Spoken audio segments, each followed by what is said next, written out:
Hi everyone, welcome back to my YouTube channel. तो आज था आम पौष पर्व पूजा करने बाबा सामान जगह प्रयत्न कर कौन पूजा हुए तो सब प्रति शेष अच्छे आमर पूजा हम ये गाँ गहली मान टावर घर थाए तो गाँ लोक सब बस घर पूजा सरला तो आम चलू रास्तार पूजा करने प्रथम तो गाँव जो हुंडी था से हुंडी पूजा हुए हुंडी पूजा सरला घर पूजा हुए घर पूजा सरले रास्ता जमी पूजा करने तो आम भी चल रास्तार पूजा करने मसान से पूजा करवा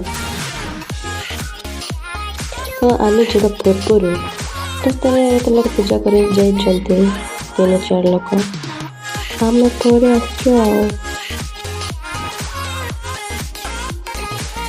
पूजा हुए आम भी पूजा कर फल आने कहीं जो जगह पूजा हुए से जगार टिके गोबर पानी देके टिके छींचिकी पूजा करते तो सेमती दौरान आ गोबर पानी एमती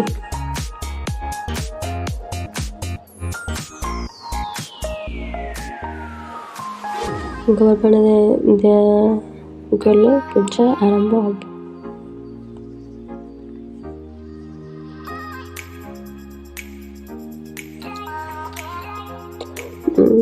सब वर्ष बाबा ना जेजे बाबा पूजा करते रास्ता ए वर्ष सान दाई को शिखे दौरान कमी पूजा करते कहीं से भी करना पूजा पढ़ तो ये शिखुच्च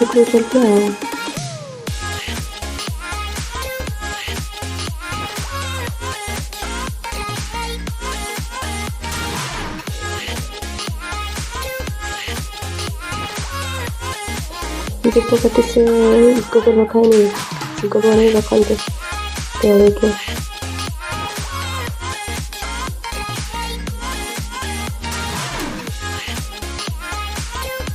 पूजा जो जिन रखा आता है रेडी रखते काढ़ी आमर जो पूजा ये थाए धान जो बजा होता है बाजिला पर जो व्हाइट बाहर था लिया लिया बोली कहू से दना पत्र फूल आ गुड़ ताको मिक्स करते पूजा करने सेटा हूँ आम आम आम पूजा कर गोटे मेन जिनस पूजा करने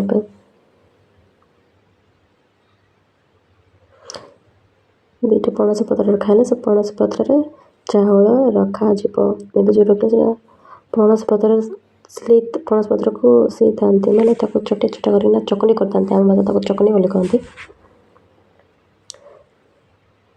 एमती रखते चारि दिगरे चारिटा पूर्व पश्चिम उत्तर दक्षिण एमती रखते चार दिगरे चाउल रखा सीटी नड़िया बड़ा आ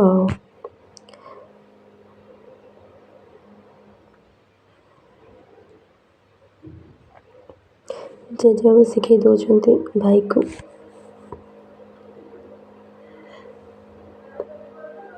चलती आ पूजा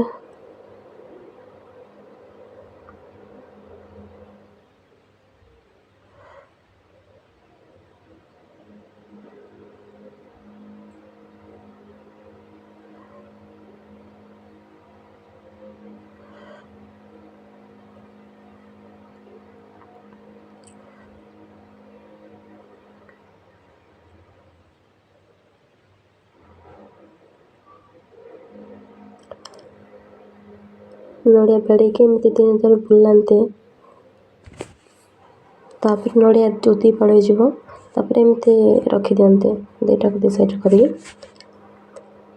पानी को तीन थर बुलाते एमती भाई उल्टा पड़ेगा तो जजा सीधा बुला शिखे दौरान सीधा करूँ बोले तो पूजा सरला जो नड़ियार जो चोपा थाए गोटे काढ़ी पूजा वाला समय जगह रखी दिंते एमती तो पूजा सरला एतर चलू आम घर को घर जाइए गाई गोरु मान किसी भात खिया हम ହଉ ଚାଲନ୍ତୁ। ତ ପୂଜା ସରିଲା ରାସ୍ତାରେ ଏଥର ଚାଲିଲୁ ଗାଈ ଗୋରୁମାନଙ୍କୁ ପୂଜା କରିବା ପାଇଁ, କାହିଁକିନା ଏଇଟା ତାମାନଙ୍କର ପର୍ବ ନା। ଯଦି ସେମାନଙ୍କୁ ଯଦି ପୂଜା କରିବାନି ତ ହବନି। ତ ସେମାନଙ୍କୁ ବି ପୂଜା କରିବ ଆଉ ଗାଈ ଗୋରୁମାନଙ୍କୁ। ତ ସେମାନଙ୍କୁ ମଧ୍ୟ ଟିକେ ସୁନ୍ଦର ଲାଗେ ଏମିତି ଲଗାଉଛନ୍ତି। ତାପରେ ଧୂପ ଦେଇକି ଟିକେ ନଡ଼ିଆ ବଡ଼େଇ ଦିଅନ୍ତି।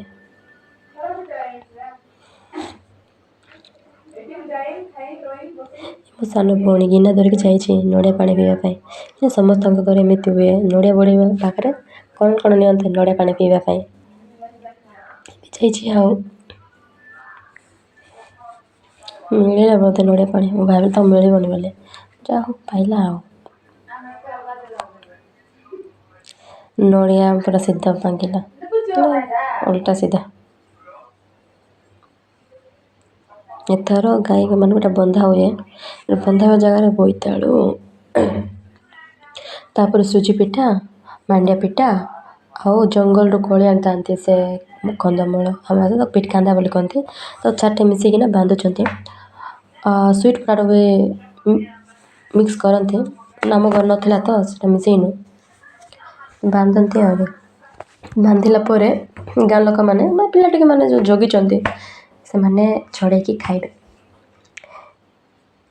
ମୋ ଭାଇ ବାନ୍ଧିବାକୁ ଡରୁଛି, ତ ବାବା ଯାଉଛନ୍ତି ବାନ୍ଧିବା ପାଇଁ।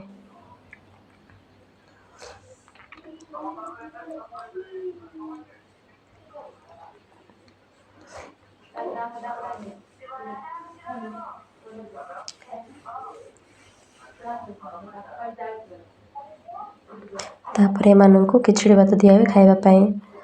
ଖିଚୁଡ଼ି ଭାତ କେମିତି କରନ୍ତି ଆଉ ସେ ତରକାରୀ କେମିତି କରନ୍ତି ମୁଁ କିଛି ଭିଡ଼ିଓ କରେନି, କାହିଁକିନା ମର୍ଣ୍ଣିଂ ଟାଇମ୍ରେ ସବୁ ହୁଏ, ତ ସେଥିପାଇଁ ବହୁତ କାମ ଥାଏ, ଭିଡ଼ିଓ କରିବାକୁ ଟାଇମ୍ ମିଳେନି। ଯେତେବେଳେ ଗୋରୁମାନଙ୍କୁ ଖାଇବାକୁ ଦିଅନ୍ତି ଆମେ ବି ଟିକେ ଟିକେ କାଢ଼ିକିନା ଖାଉ, ସମସ୍ତେ କାଢ଼ିକିନା ଖାଆନ୍ତି ଟିକେ ସାଇଡ଼୍ର। ଖିଚୁଡ଼ି ଭାତ ତାପରେ ଧାନ ଦିଅନ୍ତି।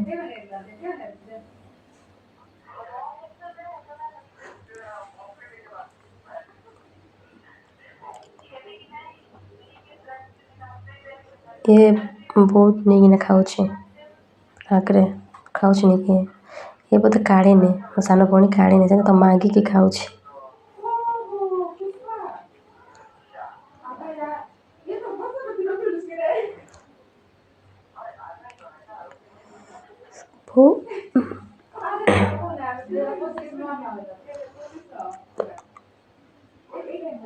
ମୁଁ କାଢ଼ିକିନା ଖାଇଲିନି, କାହିଁକିନା ସେଠି ମାଛ ମିଶିଥିବ ନା, ମାଛ ବି ମିଶିଥାନ୍ତି, ଶୁଖିଲା ମାଛ।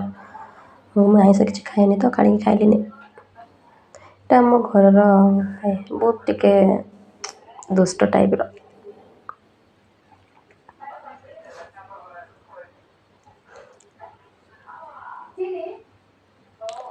ତାପରେ ଆମେ ଚାଲିଲୁ ସମସ୍ତେ ଖାଇବା ପାଇଁ ଆଉ ଖିଚୁଡ଼ି ଭାତ।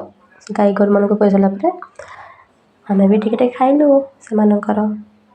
ତରକାରୀ ମୁଁ ଖାଇଲିନି, ଓନ୍ଲି ଖିଚୁଡ଼ି ଭାତ ଖାଇଲି, ସେଠି ଶୁଖିଲା ମାଛ ମିଶିଥିଲା ସେଥିପାଇଁ।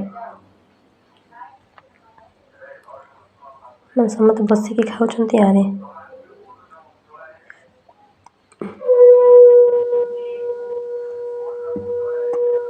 ଏ ଥାଳିରେ ଖାଉଛି। ତ ଆଜି ପାଇଁ ଭିଡ଼ିଓ ଏତିକି, ତ ନେକ୍ସଟ୍ ଟାଇମ୍ କ'ଣ ହେଲେ କରିକି ଛାଡ଼ିବି ଆଉ। ରହୁଛି, ଟାଟା ବାଏ ବାଏ।